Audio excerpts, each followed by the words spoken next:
Debates in the Fifth Dimension, Episode 5, Part 1. The Visible Empire 1945 to 1991. Written for audio performance by John Zerga Jr. The Heavy Metal Prophet, Disclaimer and Creative Statement.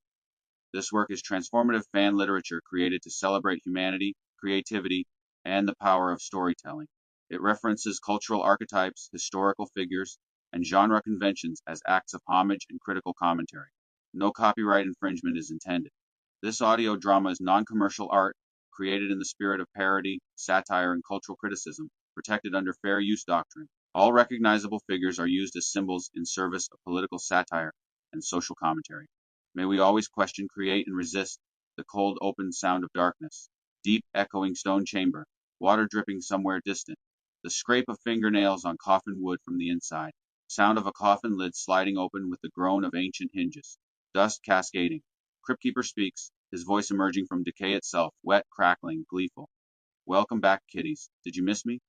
Did you spend your days wondering when I would return with more delicious truths? His cackle echoes through vaulted space, bouncing off stone walls. Oh, what a ride we have had. Last time, the courtroom exploded into beautiful, glorious chaos. The Uniparty exposed like a rotting corpse in sunlight. Complexes, military, pharmaceutical, media, all of them revealed as tentacles of the same hideous beast. Sound of papers scattering like frightened birds. A gavel banging uselessly. The web of control spanning every institution laid bare for all to see. Beautiful, magnificent, horrifying. But in the confusion, in the delightful mayhem, something interesting happened. His voice drops to a conspiratorial whisper. Our dear friend, Frank Drebin, bumbling, hapless, well-meaning Frank, took a wrong turn looking for the bathroom. Dramatic pause, you can hear his grin, and stumbled into a back room. Sound of heavy door creaking open. Electronic hum, the kind that makes your teeth ache. Surveillance equipment, clicking and whirring. Multiple monitors displaying static and faces. A room with screens showing every angle of the debates. With joysticks, oh yes, Atari joysticks. Kiddies, delightfully retro, controlling. Well, we will get to that later. With plans, documents. Files marked with words like classified and domestic implementation, and my personal favorite. He savors the words. Yellow line protocol, phase 2. Sound of paper rustling. Frank Drebin's confused muttering in the background of memory. And Frank, being Frank, picked up a folder marked with all those scary words, held it in his hands, squinted at it, paused for effect, cackling building. Did he read it? Did he understand the magnitude of what he was holding? The plans for turning free citizens into controlled populations. Full manic laughter now. Of course not. He thought it was a menu, a takeout menu for Chinese food. Sweet and sour pork, perhaps, kung pao chicken.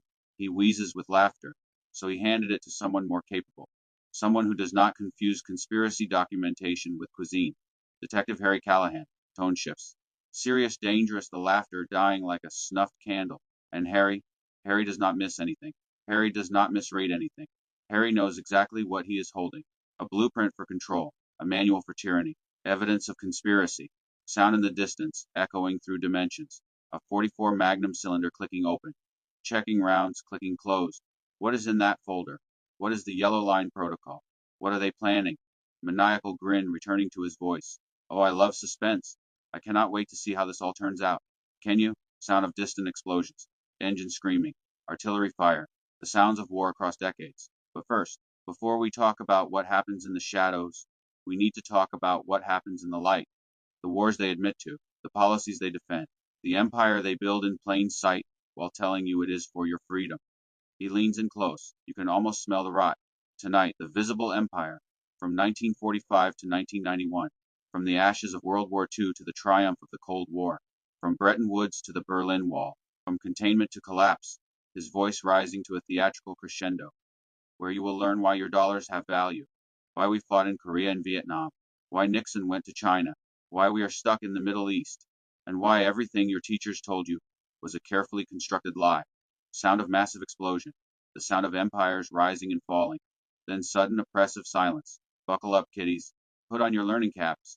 Hide your children's eyes, or better yet, make them watch. School is in session, and Professor Cryptkeeper gives very hard exams, his final cackle. Triumphant, knowing, terrifying. Sound of the coffin lid slamming shut with terrible finality. Darkness, silence, then the sound of reality itself shifting. Act 1. The reality shift and setup scene 1. Beetlejuice intervenes, sound of courtroom in absolute chaos. Wood splintering under the weight of violence. People shouting testimony and accusation simultaneously. Metal chair scraping. Glass breaking. The sound of systems failing. Narrator, Mean Gene Okerlund, his voice cutting through chaos with professional wrestling announcer energy. The courtroom has descended into complete and utter chaos, ladies and gentlemen. Michael Myers, the Shape, the boogeyman himself, is systematically dismantling the system itself. Not people, not flesh and blood, but infrastructure. Sound of servers being ripped from walls, monitors shattering, cables torn out, the digital scaffolding of control being destroyed methodically, emotionlessly. Monitors displaying propaganda destroyed. Servers containing surveillance data destroyed. The digital scaffolding that holds the illusion together being torn apart piece by piece by piece. Veterans are shouting testimony about wars fought for corporate profit. Philosophers are arguing epistemology. Comedians are roasting everyone in sight. It is beautiful. It is terrifying. It is sound of reality itself glitching, like a record skip but architectural, like the universe itself is buffering. Everything freezes. The chaos stops mid-motion. A veteran frozen mid-shout, a philosopher frozen mid-gesture, even the particles of dust hanging in the air, frozen in light. Beetlejuice appears center stage in his iconic black and white striped suit, wild hair, manic energy. Okay, time out, everybody freeze. He looks around at the frozen tableau with satisfaction. This courtroom thing was my idea. Seemed fun. Lawyers, evidence. Objection, Your Honor, I will allow it. All very law and order, very Matlock, very boring. He examines the frozen chaos like an art critic examining a painting. Look at this mess. Nobody wants to watch a trial. Trials are for people who like C-SPAN. For people who think reading legal briefs is entertainment. You know what people actually want. Spectacle. They want combat. They want Jesse the Body Ventura screaming into a microphone about conspiracies, while Sam Rothstein calculates the odds of apocalypse. He is warming up now, manic energy building like a pressure cooker. They want history lessons delivered through wrestling matches. They want education disguised as entertainment. They want medicine in the candy. He grins, teeth showing. You know what this needs?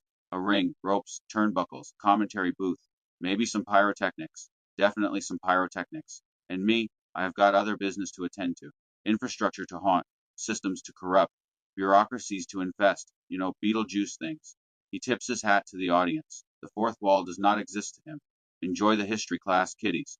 Do not fall asleep. There will be a test, and the failing grade is your future. He snaps his fingers. Showtime, baby.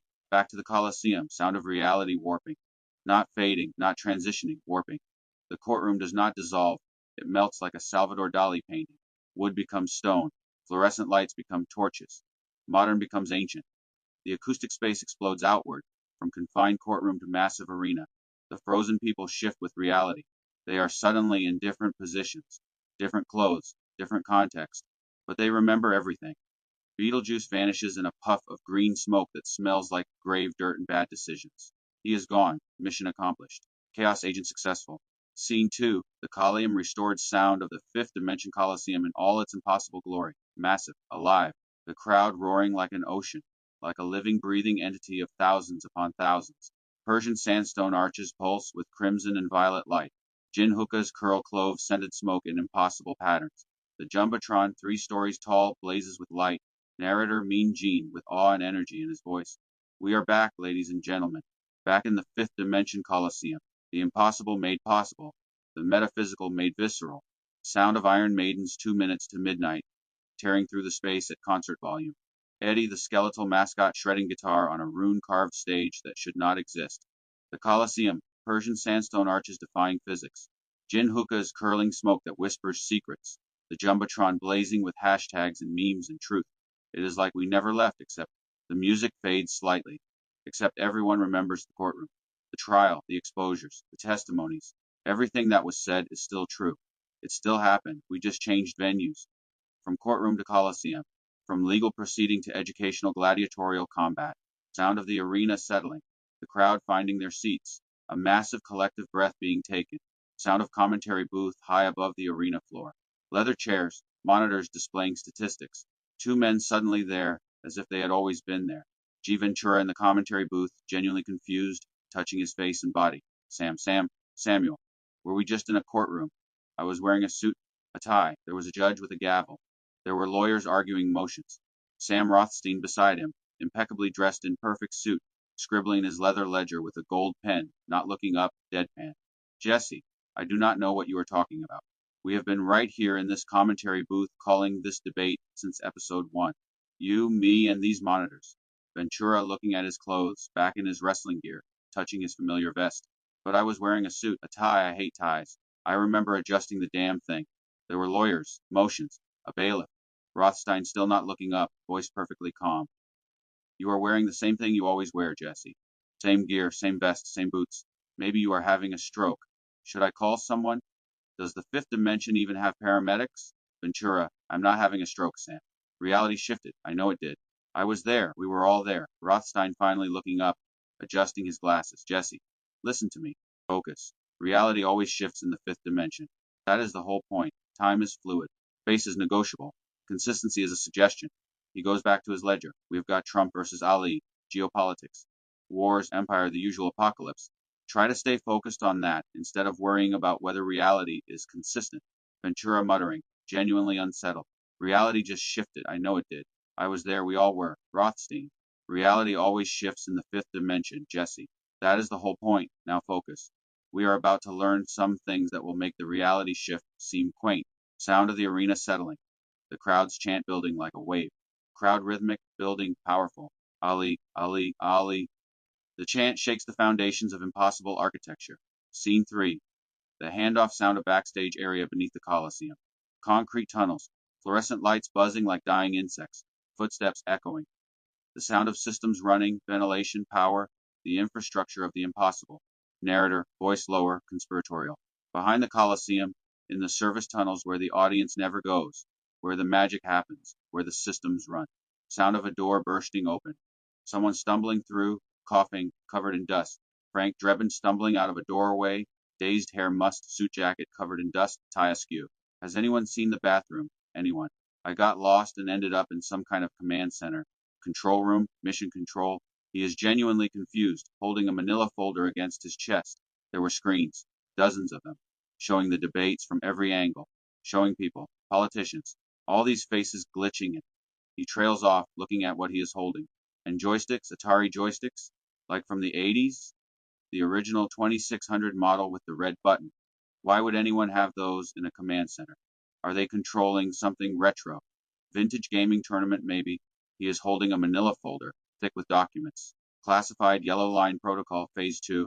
Domestic implementation stamped in red across the front. Drebin looking at the folder, squinting. Found this too. Thought it might be important. Or a menu. The font is very menu-like, very official menu. Fancy restaurant, maybe? Could be that new Korean place on 5th Street. They have excellent bulgogi. Sound of footsteps. Deliberate, boot heels on concrete. Slow, purposeful. The footsteps of someone who knows where they are going. Harry Callahan emerging from shadows, 44 Magnum visible on his hip, leather jacket, 1970s cop energy. Dangerous calm. I will take that, Lieutenant. His voice is quiet, controlled. The voice of a man who has seen everything and is surprised by nothing.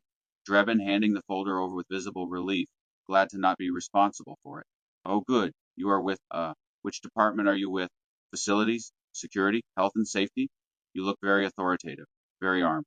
Harry taking the folder, eyes already scanning the cover with laser focus. The one that cleans up messes. He reads the folder cover. His jaw tightens, almost imperceptibly, but it tightens. Drebin, sanitation. Excellent. Wonderful.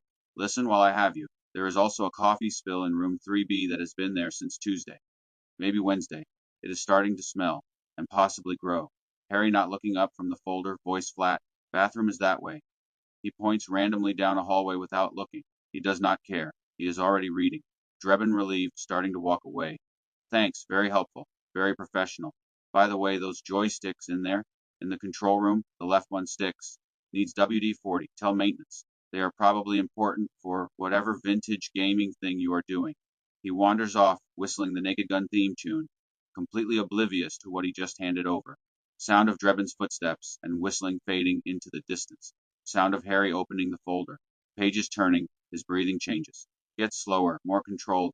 The breathing of someone managing rage. Harry to himself, reading, voice hardening with each word. Yellow line protocol, domestic implementation. Phase 2 targets, compliance corridors. Movement restriction. Sound of more pages turning. Each one a revelation. Each one making him angrier. His breathing stops entirely for a moment. He has found something. Something bad. Harry reading, jaw clenched so tight he can barely speak. behavioral modification through infrastructure, digital currency checkpoints, social credit integration, Phase 2 targets, major metropolitan areas, international coordination confirmed, NATO Phase 2 operational by Q 2026, Asia Pacific Phase 3 deployment 2027. He looks up from the folder toward the arena, where Trump's amplified voice echoes, loud, confident. Sound of Trump in the distance, mid-speech. Nobody does deals better than me, believe me, the best deals. Harry quiet, dangerous. The voice of a man who has made a decision. So this is what they have been building. He pockets the folder carefully, deliberately. This is evidence. This matters. Sound of his hand moving to his magnum, opening the cylinder, checking the rounds. 6 bullets, all there, all ready. Click, cylinder closes. Harry to himself, a promise. Time to end this. Pause. He is thinking, planning, but not yet. Evidence first. Build the case, then justice. His footsteps echo away into the tunnels. Purposeful, deliberate, hunting. Scene 4. The debate begins. Sound of arena in full roar. Crowd of impossible size. Spotlights blazing down on 2 podiums center stage. The Jumbotron displays 2 faces, Muhammad Ali and Donald Trump. Narrator, Mean Gene, voice building, WE Energy. Center stage, ladies and gentlemen. Under lights that can melt shadows. Before a crowd that spans dimensions. Muhammad Ali, the greatest, the people's champion, the voice of truth wrapped in poetry. Versus Donald Trump, 45th president. Real estate magnate, the voice of empire wrapped in bravado. Sound of the crowd split, half chanting Ali, Ali, Ali, half chanting Trump, Trump, Trump. The division visceral. But something is different. Look at Trump, really look. Camera, audio camera, zooms in somehow. We hear the focus. Trump looks confident. Game face on shoulder square. This is his element. Performance. Crowds, cameras. This is what he does. But there is something off. His right eye. There is a twitch. Not occasionally. Constantly. A rapid flutter. Like a failing light bulb. Like a system error trying to correct itself. Could be the lights. Could be fatigue. Could be something else. Sound of Mean Gene stepping forward. The cosmic microphone in his hand sparking with violet energy. Reality bending around it. Mean Gene voice booming, filling the impossible space. Ladies, gentlemen, Jinn, spectral warriors, time-displaced oddities, beings from dimensions we cannot pronounce. The crowd roars. Tonight we are going deep. We are going educational. We are going to places your high school history teacher was too scared to take you. The Jumbotron flickers to life with text. Episode 5, Part 1, The Visible Empire, 1945 to 1991. And below it in smaller text, what they admit to. Mean Gene, we're going to talk about geopolitics. Not the secret stuff, we will get to that later. Tonight we talk about the policies nations admit to, the wars they declare, the systems they build in plain sight. The Jumbotron changes, new text, 1945, World War II ends, Europe in ruins, Asia in ruins, America victorious, atomic monopoly, industrial dominance, the decision, what comes next. Mean Gene, we start in 1945, World War II just ended, the most destructive conflict in human history, 60 million dead, Europe and Asia in ruins, cities bombed into rubble, infrastructure destroyed, economies shattered, and America, victorious atomic monopoly, industrial dominance, the richest, most powerful nation on earth. A decision had to be made. What comes next? Spotlight intensifies on Trump. President Trump, you talk about America first. You talk about winning. You talk about making deals. But tonight we are going to examine the system that was built after World War II. The system that made America the richest nation on earth. The system that created the empire. And we are going to ask a simple question. He pauses. The arena goes quiet. Was it worth it? Trump steps to the microphone. Full confidence. Zero hesitation. This is Trump. This is what he does. Trump bombastic. No fear. Pure confidence. Gene, Gene, Gene. Great question. Great setup. Very dramatic. I like it. He gestures broadly. America built the greatest system in the history of the world after World War II. The greatest. Nobody has ever seen anything like it. We saved Europe from the Nazis. We rebuilt Japan. We created peace through strength. American strength. His right eye twitches. Just once, a microspasm he does not notice, or does not acknowledge. The American century. The greatest century. We spread freedom. We spread democracy. We created prosperity. Believe me, believe me. The eye twitches again. Slightly longer this time. A live voice cutting through Trump's energy. Like a blade through smoke, measured, precise, powerful. Peace through strength. He lets the question hang. Brother, let us examine that strength. Let us count the bodies. Let us follow the money. Let us track the consequences. He looks directly at Trump. Let us see what peace actually looks like when you examine the receipts. Sound the crowd electric. Alive. Learning has begun. Sound of transition. The Jumbotron shifting. New information loading. The education starts. Act 2. The Foundation of Empire 1944 to 1953, Scene 5. Round 1. Bretton Woods 1944. Sound of the Jumbotron shifting with the sound of old film reels. Projector clicking. Historical footage loading. Text appears. Bretton Woods Conference. July 1st to 22nd, 1944. Mount Washington Hotel, New Hampshire. 44 Allied nations. 730 delegates. The decision that rigged the game. Mean Gene voice taking on documentary narrator quality. July 1944. World War II is still raging. D-Day was 3 weeks ago. The Battle of the Bulge has not happened yet. Victory is not certain. But 730 delegates from 44 Allied nations met in a luxury hotel in the mountains of New Hampshire. Their mission? Design the post-war economic system.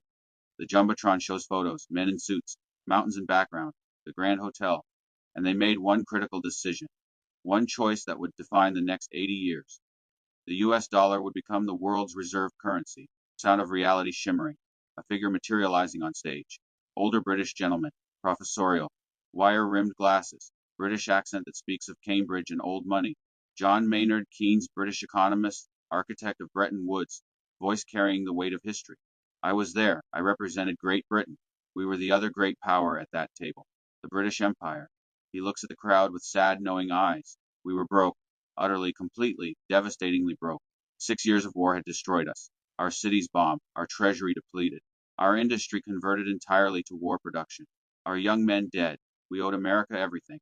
He adjusts his glasses, an academic explaining a theorem. The Americans had the gold. Literally. Fort Knox was full. They had the industrial capacity. Their factories untouched by bombs. They had the military might, the atomic bomb soon. They had the power. The Jumbotron shows graphs. Gold reserves by nation. US bar towering over all others. So we agreed we had no choice but to agree. The dollar would be backed by gold at $35 per ounce. Fixed. Unchangeable. Other currencies, the pound, the franc, the mark, would be pegged to the dollar. International trade would be conducted in dollars. He looks directly at the audience. Do you understand what this meant? Sound of silence. Teaching moment. Keynes. It meant that every nation that wanted to trade internationally needed dollars. Had to have dollars. Needed to earn dollars. To get dollars, you had to export to America, or borrow from American banks, or maintain dollar reserves. It made America the center of the global economy. The Jumbotron shows a diagram. The dollar at the center. Lines connecting to every other currency like spokes on a wheel. Not through conquest, through design. Trump is shifting at his podium. This is not the narrative he wants. Trump jumping in, defensive but confident. This is America he is defending. And that was great for America. We deserved it. We won the war. We had the strongest economy. We earned that position. His eye twitches twice in quick succession. And we helped everyone. The Marshall Plan. We rebuilt Europe. Billions of dollars. We rebuilt Japan. We helped our enemies rebuild. How many countries do that? We created prosperity for everyone. That is leadership. That is ally interrupting, voice calm but cutting. Who designed this system? Donald Trump immediately. Smart people. American economists. Brilliant minds. The best. Ally interrupting again. Bankers. Wall Street. The financial elite. He lets that sit. They designed a system where America does not have to produce goods. We produce dollars. We print money. The world accepts it. We buy their goods with paper. He walks toward Trump's podium slowly. That is not a free market. That is not capitalism. That is not competition. That is a rigged game. Crowd reacts. Some angry. Some nodding. Some learning for the first time. Rothstein in the booth, nodding, scribbling notes. He is right, Jesse. Bretton Woods gave America what economists call exorbitant privilege. Ventura genuinely asking, what does that mean, Sam? Explain it like I am 5. Rostin adjusting his glasses, calculating. It means we can print money and buy real good. Cars, oil, food, electronics, whatever we want. Everyone else has to earn dollars. They have to make things and sell them to us. They have to produce real value. We just print Ventura processing. That is counterfeiting. That is fraud. Rothstein matter of fact. When a government does it, it is called monetary policy. When you do it, it is called a felony. Sound of crowd murmuring. Understanding spreading like ripples. Trump getting more defensive, voice rising to compensate for losing ground. Look, look. Bretton Woods created stability. It prevented another Great Depression. It created the prosperity of the 1950s. Economic growth, rising wages. The American dream. He is sweating slightly now. Eye twitching more. You cannot argue with success. America became the richest nation in history. That is proof the system worked. I voice quiet. It created dependency. He turns to the crowd. Every nation became dependent on dollars. which meant dependent on America, which meant dependent on American policy. If you challenged American interests, America could cut you off from dollars, destroy your economy, starve your people. He looks back at Trump. That is not leadership. That is extortion. Keane still on stage, sadly. I have proposed an alternative, a neutral international currency, no nation at the center, equal access for all. He shakes his head. The Americans said no. They had the power. They designed the system to keep that power. He fades, disappearing like smoke. Trump voice rising, anger covering discomfort. That is smart business. That is what winners do. You think other countries would not have done the same. You think if Britain had the power, they would not have rigged it for themselves? They did, for 200 years. British Empire? I probably. Pause. But we did it, and we are going to examine the consequences. Every single one. Sound of transition. The lesson continues. Scene 6, Round 2. The Korean War 1950 to 1953 sound of the Jumbotron shifting. Military footage. Black and white images of war. Text appears. The Korean War. June 25, 1950 to July 27, 1953. Total casualties, approximately 5 million. Korean dead, 4 million estimated. American dead, 36,574. Chinese dead, 400,000 plus. The war that never ended. The numbers hang in the air like an indictment. 5 million people. Mean Gene. 1950, 5 years after World War II ended. The world is divided. Soviet Union versus United States. Communism versus capitalism. East versus West. Korea, a peninsula that had been under Japanese occupation, is divided at the 38th parallel. North backed by the Soviet Union and China. South backed by the United States. June 25, 1950. North Korea invades South Korea. President Truman's response. Sound of archival audio or recreation. Truman's voice. We cannot let communism spread unchecked. We will not appease aggression. We will fight, and fight we did. For 3 years, in frozen mountains, in brutal conditions. For a peninsula most Americans could not find on a map. Sound of reality shimmering. Two figures materializing. A young man, military uniform. Korean War era. Haunted eyes. Maybe 70 years old now, but we hear the 19-year-old he was. Korean War veteran James' voice flat. Traumatized. The effect of someone who has told this story 1,000 times and still cannot believe it. I was 19, drafted, 1951, fresh out of high school, wanted to be a teacher. They gave me 3 months of training and sent me to Korea. He looks at the crowd, seeing them, not seeing them, seeing Korea. You know what Korea was? Frozen hell. We fought in minus 30-degree weather. Minus 30, your rifle would freeze. Your water would freeze. Your blood would freeze if you got hit and did not get treated fast enough. Frostbite killed almost as many men as bullets. His voice is utterly without emotion. The emotion was burned out decades ago. I watched my platoon get cut down at the Chosin Reservoir. Chinese forces, wave after wave after wave. They just kept coming. We fired until our barrels melted, until we ran out of ammunition, until we ran out of men. Sound of silence, the arena listening. James, we retreated, 7 days, through frozen mountains, the Chinese behind us, our own wounded dying because we could not carry them. We called it the Frozen Chosen. My best friend, kid named Tommy Martinez from El Paso, froze to death in a foxhole, just went to sleep and did not wake up, still had his rifle in his hands, still in firing position. He was 20 years old. Trump is already jumping in. This is Korea. This was necessary. He knows this. Trump immediately defensive, but confident. This is the narrative he knows. Korea was necessary. Truman was right. We had to stop communism from spreading. The domino theory, if we let one country fall, they all fall. We had to draw a line. His eye twitches 3 times rapidly. He blinks hard, continues. And we saved South Korea. Look at it now. Economic powerhouse. Democracy. Samsung, Kapop. They are our allies. That is a success story. We won that war. Ally voice cutting through. The domino theory. He turns to the crowd teacher mode. That is what they called it. If one country falls to communism, they will all fall.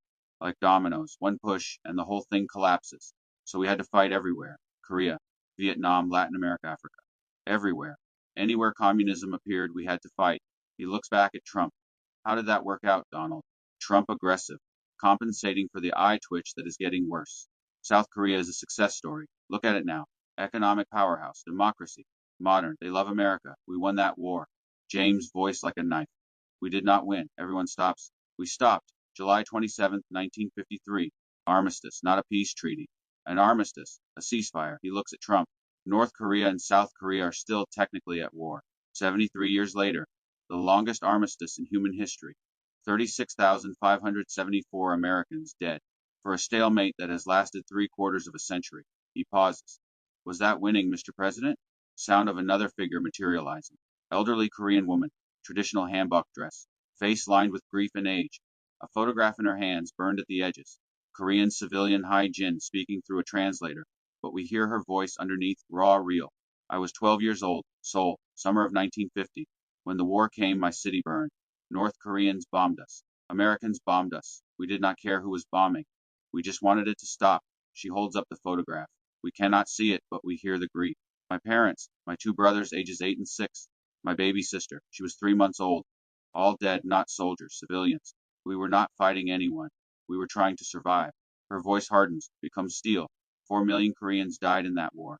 4 million, most of them civilians. You want to know about your success story? It is built on 4 million graves. The numbers on the Jumbotron, 4 million Korean dead. Ali letting that land, letting the weight of 4 million dead sit on the arena. Korea was not about freedom.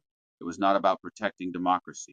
It was about containment, drawing lines on maps, showing the Soviets we would fight, proving American resolve. He looks at Trump, and 4 million Koreans paid the price for our Cold War strategy. Trump eye twitching faster now, getting frustrated, which makes it worse. That was war. Wars have casualties. But we saved South Korea. We stopped the spread of communism in Asia.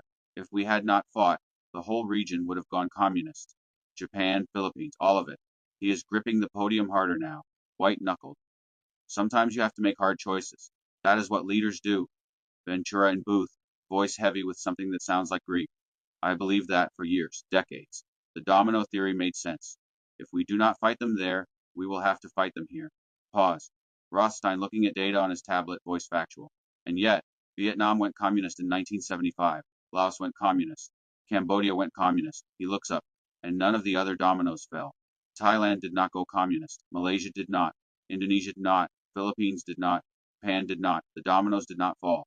Ventura realizing, voice quiet. So the theory was wrong. The whole thing was wrong. Rothstein. The theory was convenient, Jesse. It justified intervention anywhere we wanted, anywhere that served our interests.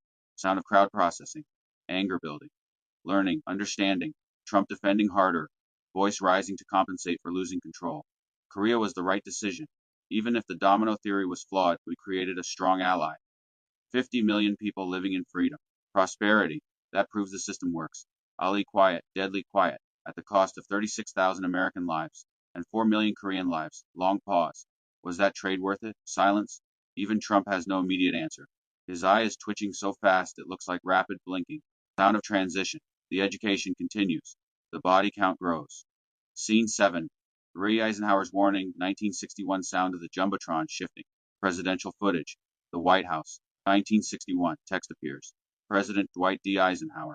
Farewell address. January 17, 1961. 3 days before John F. Kennedy's inauguration. The warning America ignored. Mean Gene.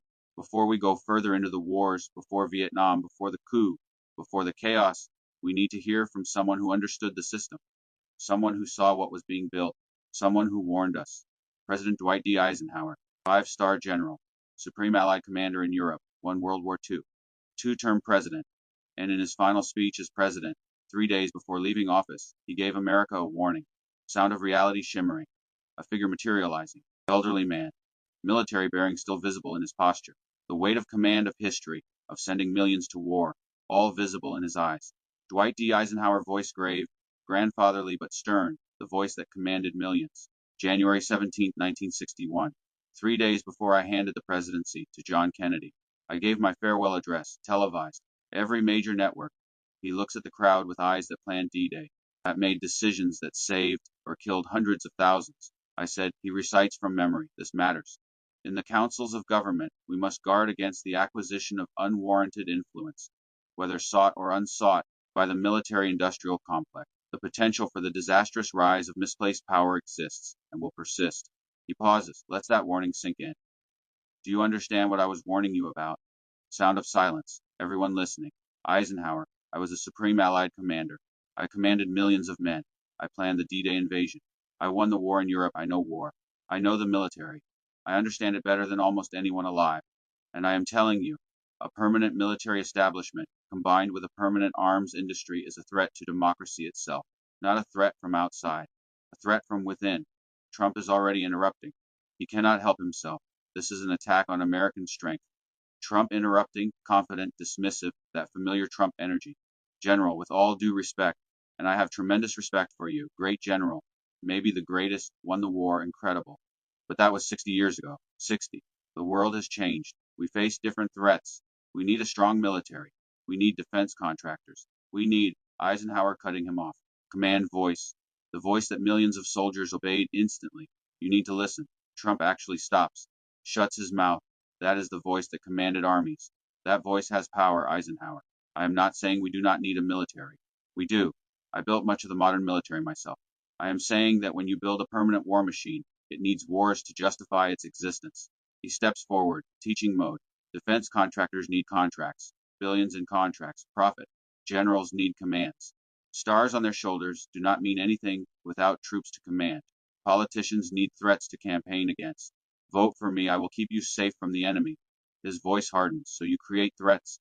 You find enemies. You invent reasons to deploy forces, because the machine needs to be fed. He looks at Trump directly, general to whatever Trump is. Every president since me has served that machine. Every. Single. One Kennedy, Johnson, Nixon, Ford, Carter, Reagan, Bush, Clinton, Bush Jr., Obama. You. Because once the machine is built, it builds itself. You did not create it, Mr. President. You inherited it, but you fed it, just like all the others. Trump defensive. This hurts because it is true. I brought troops home from Syria, from Afghanistan. I tried to end endless wars. I am the only president who tried to actually end wars instead of starting them. His eye is twitching badly now, voice getting slightly slurred. He is tired. I am the peace president. I did not start any new wars. That is more than Obama can say, more than Bush. Eisenhower voice sad, disappointed. And yet, you increased the defense budget every year to over $700 billion.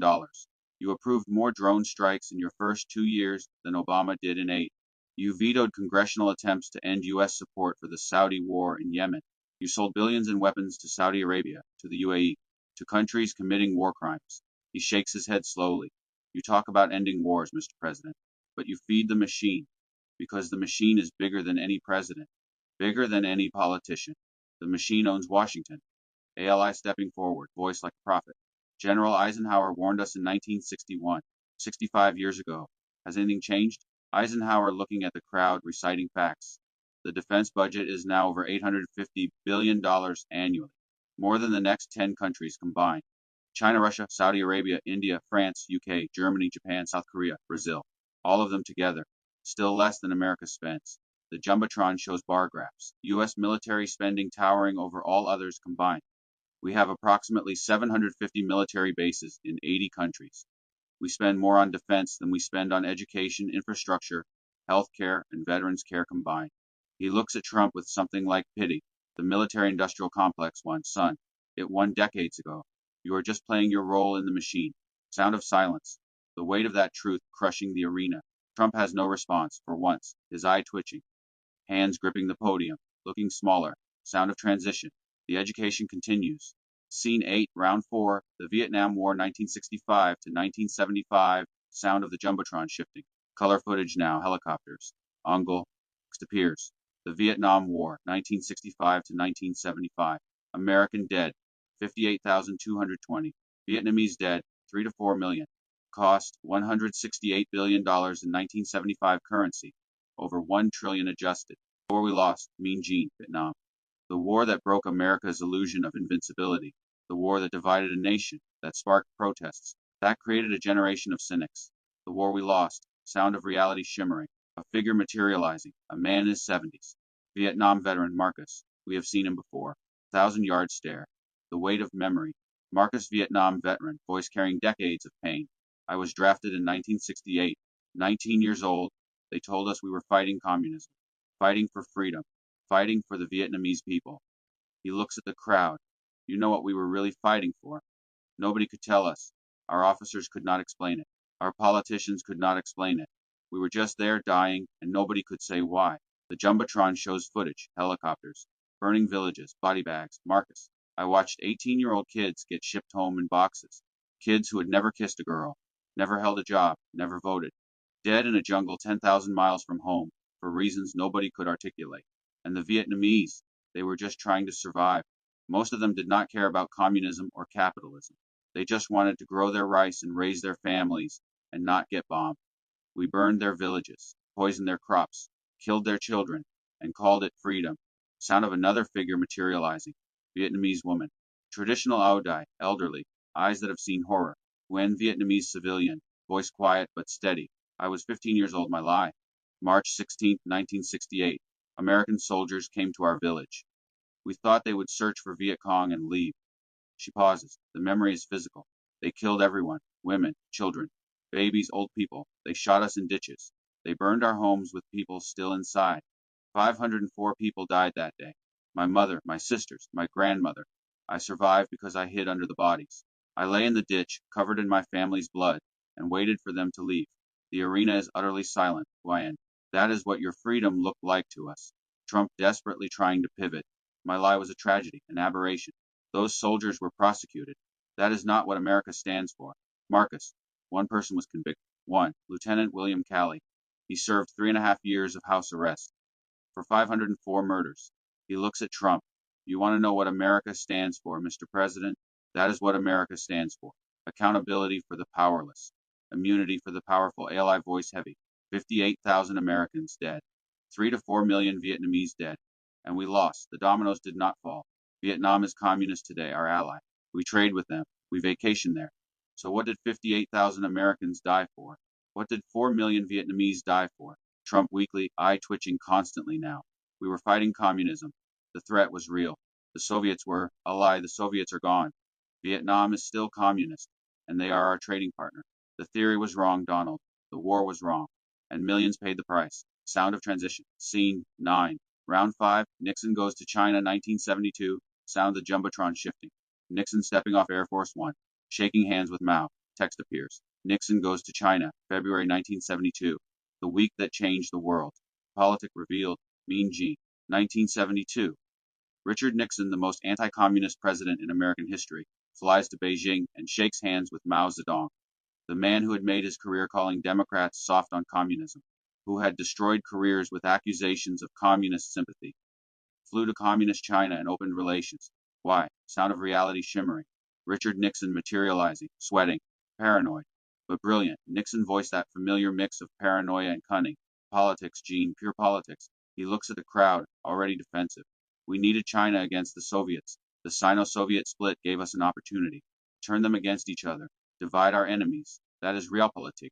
That is how the game is played. Ally voice cutting. So all that anti-communist rhetoric, all those careers you destroyed, all those lives you ruined by calling people communist sympathizers, that was just theater. Nixon squirming. It was necessary. The American people needed to believe we were fighting an existential threat. They needed an enemy to fear, but you did not believe it. Nixon. I believed in American power. I believed in winning. I believed in using whatever tools were necessary. Ideology is for the masses. Realpolitik is for the people who actually run things. Trump finally seeing an opening. Nixon was a genius. Opening China was the right move. Strategic brilliance. I understand that kind of thinking. His eye twitches. Sometimes you have to make deals with your enemies. I know that better than anyone. Ally. And what was the long-term cost of that deal, Donald? Trump. China became our biggest trading partner. Economic growth, cheap goods, manufacturing, he trails off, realizing. Ally manufacturing left America. Went to China, hollowed out the Rust Belt, destroyed the middle class. We opened relations with China, and 50 years later, they are our biggest competitor. Our factories are closed, our workers are unemployed, and China is challenging American dominance. That is what realpolitik looks like in the long term. Nixon defensively. How was I supposed to know? We needed short-term advantage. The long term is someone else's problem. Ally, and now it is everyone's problem. Sound of transition. Scene 10, round 6, the petrodollar 1974, sound of the Jumbotron shifting. Oil fields, desert, shaking hands with Kissinger. Text appears. The petrodollar system. 1974, why oil sells in dollars. Why we cannot leave the Middle East. The trap, Mean Gene. This is the one they do not want you to understand. This is why we are stuck in the Middle East forever. This is the petrodollar. Sound of reality shimmering. Henry Kissinger materializing. Reptilian calm. Chess player energy. Kissinger voice like gravel wrapped in silk. 1971. Nixon took America off the gold standard. The dollar was no longer backed by anything tangible. He smiles. The smile of a man who has outmaneuvered everyone. We needed something to replace gold. Something that would force the world to keep using dollars. Oil, he steps forward, teaching mode. 1974. I negotiated an agreement with Saudi Arabia. They would sell their oil exclusively in dollars. In exchange, we would protect the Saudi royal family, militarily, unconditionally. Every country that wanted to buy oil, which is every industrial country on earth, needed dollars. The Jumbotron shows the flow. Oil to dollars to America. Kissinger. This is why we are in the Middle East. Not democracy, not terrorism. Oil, specifically oil sold in dollars. Any country that threatens to sell oil in another currency threatens the dollar itself, threatens American economic dominance. ALI. What happens to countries that try to sell oil in something other than dollars? Kissinger with a reptilian smile. Saddam Hussein announced he would sell Iraqi oil in euros in 2000. We invaded in 2003. Muammar Gaddafi proposed a gold-backed African currency to sell Libyan oil. We bombed him in 2011. Iran sells oil in currencies other than dollars. They have been under. Iran sells oil in currencies other than dollars. They have been under sanctions for decades. He shrugs. Coincidence, perhaps? Sound of another figure materializing. An Iraqi mother, Amira, holding a photograph. Amira, voice heavy with grief. My son was 8 years old when the sanctions started. 1990. He got leukemia in 1995. There was no medicine. The sanctions blocked it. The hospitals had nothing. He died in 1997, weighing 40 pounds, asking me why it hurt so much. She looks at Kissinger with hatred. 500,000 Iraqi children died from those sanctions. Madeleine Albright said it was worth it. Was my son's life worth your petrodollar? Kissinger unmoved. Geopolitics requires sacrifice. The system must be maintained. Ali. The system must be maintained. That is what they always say. When your children die, it is tragedy. When their children die, it is policy. He looks at Trump. This is why we are in the Middle East, Donald. Not freedom, not democracy, not terrorism. The dollar, the petrodollar, the system. And we will kill any number of children to maintain it. Trump eye twitching badly now, voice getting slurred. I tried to get out. I tried to bring troops home. They would not let me. The generals, the advisors, everyone said we had to stay. He is gripping the podium. It is the only thing keeping him upright. The system is bigger than the president. I learned that. Sound of transition. Scene 11, Round 7, Afghanistan 1979 to 1989. Sound of the Jumbotron shifting. Mountains, Mujahideen fighters. Stinger missiles. Text appears. Operation Cyclone, 1979 to 1989. Arming the Mujahideen, creating our future enemies. Blowback. Mean Gene 1979. The Soviet Union invades Afghanistan. America sees an opportunity. We arm, train, and fund the Mujahideen. The holy warriors fighting the Soviets. One of those fighters? A young Saudi named Osama bin Laden. Sound of reality shimmering. Ronald Reagan materializing. The Gipper. Avuncular, confident. Reagan voice warm and folksy. We called them freedom fighters. Brave men fighting the evil empire. We gave them weapons, training, money. It was one of the most successful covert operations in history. We bled the Soviets dry, contributed to their collapse. He smiles that Hollywood smile. We won the Cold War, and the Mujahideen helped. Sound of another figure materializing. Afghan fighter, Abdullah. Middle-aged now but young in the 1980s. Abdullah. The Americans gave us Stinger missiles. We shot down Soviet helicopters. They told us we were fighting for freedom, for Islam, for Afghanistan. He looks at Reagan with something like contempt. Then the Soviets left, and so did the Americans. No reconstruction, no aid, no support. You just left. Afghanistan collapsed into civil war. The Taliban rose from the chaos. And the men you trained, the men you armed, they became Al Qaeda. He looks at the crowd. You created your own enemy. You armed them. You trained them. Then you acted surprised when they turned those skills against you. Reagan defensively. We could not have known. The Soviet threat was real. We had to use every tool available. Abdullah, you knew exactly what you were doing. You just did not care about the consequences. When your enemy's enemy is useful, you arm him. When he becomes your enemy, you bomb him. That is your foreign policy. Blowback, that is what the CIA calls it. When the weapons you provide end up pointed at you. The Mujahideen we armed in the 1980s became Al Qaeda in the 1990s. The people we trained to fight Soviets flew planes into buildings in 2001. We created our own enemy, Trump Weekly. Nobody could have predicted. ILI. Everyone predicted it. The CIA's own analysts warned that arming extremists would have consequences. But the short-term benefit was worth it. The long-term cost was someone else's problem. Sound like Nixon. Sound of transition. Scene 12, Round 8, Soviet collapse and Desert Storm, 1991. Sound of the Jumbotron shifting. Berlin Wall falling. Soviet flag lowering. Bush declaring victory. Text appears. 1991. Soviet Union collapses. Desert Storm. New World Order declared. Empire triumphant. Mean Gene. December 1991. The Soviet Union collapses. The Cold War ends. America stands alone, whole superpower, unchallenged, dominant. And in the same year, we demonstrate that power. Desert Storm, the Gulf War, sound of reality shimmering. George H. W. Bush materializing. Patrician, measured, the last of the old establishment. Bush voice measured and patrician. This was our moment. The end of history, they called it. Liberal democracy had won. Communism was defeated. And when Saddam Hussein invaded Kuwait, we showed the world what American power could do. We assembled the largest coalition since World War II. We liberated Kuwait in 100 hours. He stands tall, and I declared a new world order. American leadership, global stability, the rule of law, the new world order. American dominance, no rival, no check, no limit. How did that work out? Sound of another figure materializing. Russian economist, disheveled, haunted. Russian economist. When the Soviet Union collapsed, America sent advisors. Economic shock therapy. Privatized everything. Immediately. No regulation. No protection. The result? Economic collapse. Life expectancy dropped. Suicide rate skyrocketed. The Russian economy lost half its value. Oligarchs bought everything for pennies. The Russian people starved while the new elite looted the country. He looks at Bush. You did not help Russia transition. You helped American corporations loot it. And you created Vladimir Putin, a man who rose to power promising to restore Russian dignity, to push back against American humiliation. You created your own rival, Bush defensively.